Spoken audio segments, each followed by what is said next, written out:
Deputy Carrie Angel was one of the first to enter the Harshman home shortly after the 911 call Monday. What she describes is something no one could have imagined in the small town. 17 years. 17 years at the sheriff's office and working crime scenes, and you don't ever expect anything like this. A small town shattered in an instant. We're worried for the living and we're mourning for the dead at the same time. Sheriff's Deputy Angel was a few blocks away from the Harshman home when she got the call, never anticipating the scene she would walk into. We entered into the home.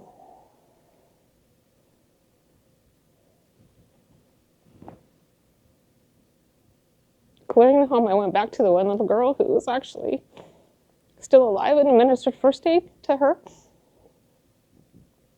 Held her, stood there with her till EMS arrived and took her and continued first aid.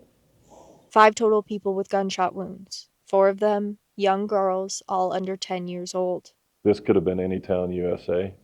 It happened to be Byron's turn.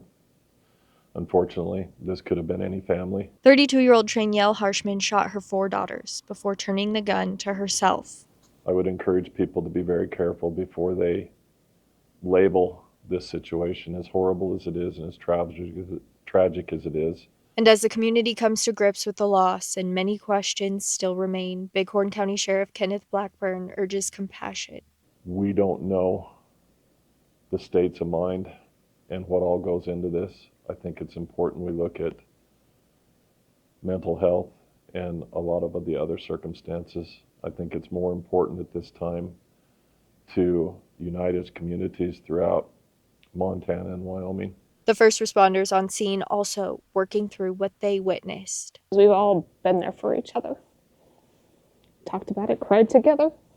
We do have some of the top critical incident debriefing teams in the state of Wyoming. We are moving forward to make sure that we take care of them in the best fashion possible and give them our utmost support for the sacrifices they've made, which don't always include physical injuries. A lot of times they're injuries of the heart. In Wyoming, Haley Monaco, MTN News.